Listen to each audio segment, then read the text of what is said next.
அனைவருக்கும் வணக்கம். நம் வாழ்வில் ஏதோ ஒரு வெற்றியை நோக்கி நாம் பயணித்து வருகிறோம். அது ஒவ்வொரு மனிதனுக்கும் மாறுபடுகிறது. சிலருக்கு பணம் சம்பாதிப்பது தான் மிகப்பெரிய வெற்றி, சிலருக்கோ காதலை சம்பாதிப்பது, சிலருக்கு வேலை. நம்மில் எவ்வளவு பேர் சந்தோஷம் என்பதுதான் உண்மையான வெற்றி என்று அறிந்துள்ளோம்? உலகில் பலரும் பணம் சம்பாதிப்பது தான் வெற்றி என்று இன்று வரை நினைத்து கொண்டு வருகிறார்கள்.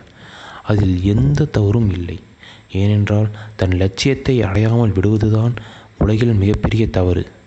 சரி, இப்பேற்பட்ட தன் வெற்றியை அடைவதற்கு ஏதேனும் வழி உண்டா என்று நீங்கள் கேட்டால் அதற்கு சரியான விடை, முதலில் நீங்கள் உங்களை நம்ப வேண்டும். என்னால் முடியும், என்னால் செல்வந்தனாக முடியும், என்னால் ஜெயிக்க முடியும், என்னால் வேலை பெற முடியும் என்ற எண்ணம் உங்கள் உடல் முழுவதும் வியாபித்து இருக்க வேண்டும். அப்படி வியாபித்து இருக்கும் ஒரு எண்ணம் சக்தி வடிவம் பெற்று அது உங்கள் வெற்றிக்கு ஒரு ஊண்டுகோலாக அமையும். வெற்றிக்கு காதல் மிக மிக முக்கிய அவசியம். ஆண் பெண் காதல் மட்டுமல்ல, நாம் வெற்றியை கூட காதலிக்கலாம். பணத்தை காதலிப்பவனுக்கு கண்டிப்பாக பணம் வந்து சேரும். தன் திறமையை நேசிப்பவனுக்கு வேலை கண்டிப்பாக வந்து சேரும். வெற்றியும் செல்வமும் பிரிக்க முடியாத இரண்டு கண்கள். வெற்றி பெற்றால் கூடவே செல்வமும் தானாக சேர்ந்து வந்து விடுகிறது. சரி, இப்பேற்பட்ட வெற்றியை அடைய ஏதேனும் குறுக்கு வழியுண்டா என்று மனித மனம் கண்டிப்பாக யோசிக்கும். அதற்கும் வழியுண்டு. அது என்னென்ன பார்க்கலாம். முதலில் மனப்பக்குவம் என்பது மிக மிக அவசியம். பல தோல்விகளை உள்ளடக்கியது தான் ஒரு வெற்றி என்று புரிந்து கொள்வது தான் மனப்பக்குவம். தோற்றுவிடுவோமோ என்று அஞ்சுபவன் என்றும் வெற்றி பெற முடியாது. பணத்தை இழந்து விடுவோமோ என்று பயப்படுபவனால் என்றும் பணக்காரனாக முடியாது. இரண்டாவதாக நாம் பார்க்க போவது முயற்சி. நாம் என்றுமே முயற்சியை கைவிடக்கூடாது. நீ முயற்சியை கைவிட்டால் அன்றே தோற்று விடுவாய் என்று விவேகானந்தர் கூறியிருக்கிறார். அவர் மிகப்பெரிய வெற்றியாளர். மூன்றாவதாக நாம் பார்க்க போவது பொறுமை.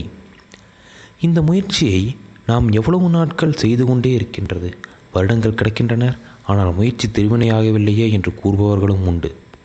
சிலர் சரியான பாதையை தேர்ந்தெடுக்காமல் வெறுமன முயற்சி மட்டுமே செய்து கொண்டு கடினமாக உழைக்கின்றார்கள், எங்கெங்கோ அலைகின்றார்கள். அப்படி வெறுமன உழைப்பதால் துவண்டு உடைந்து போய்விடுகிறார்கள். வாழ்வில் பொறுமை மிக மிக அவசியம். எவன் ஒருவன் தன் மூளையை பயன்படுத்துகிறானோ அவனே பொறுமைசாலி, அவனே வெற்றிக்கு உகந்தவன். அவசரப்பட்டு வெறுமன அலையாமல் தன் புத்தியை பொறுமையுடன் பயன்படுத்துபவனே இங்கு வெற்றியாளன்.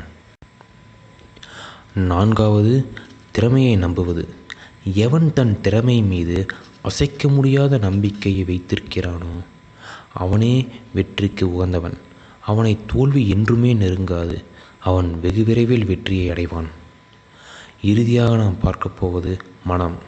ஆம், நம் மனம்தான். மனம்தான் மிகப்பெரிய ஆயுதம். ஆழ்மனதின் அளப்பரியா சக்திக்கு என்றுமே ஈடு கொடுக்க முடியாது, எவராலும் ஈடு கொடுக்க முடியாது. இந்த ஆழ்மனம் நாம் ஒவ்வொருக்குள்ளும் இருக்கிறது.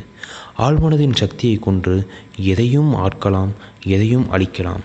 நம் முன்னோர்கள், யோகிகள், சித்தர்கள், முனிவர்கள், அவர்கள் பலர் தம் மனதின் சக்தியை அறிந்தவர்கள். நாடாளும் அரசன் கூட அவர்களுக்கு அடிமையாக இருந்தான் என்றால் அவர் எந்த அளவுக்கு தன் மனதின் சக்தியை அறிந்திருப்பார் என்று நாம் கணிக்கவே முடியாது. தனது மனதை ஒருமுகப்படுத்தி செய்யும் எந்த ஒரு காரியமும் வெற்றியில்தான் சென்று முடியும். எனவே மனதின் சக்தியை அறிந்தவன் வெற்றியாளனாக இருப்பான், அல்லது வெற்றி பெற்றவன் தன் மனதின் சக்தியை அறிந்தவனாக இருப்பான். மேலும் மேலும் அவன் வெற்றி பெறுவான், வெற்றியாளனாக திகழ்வான்.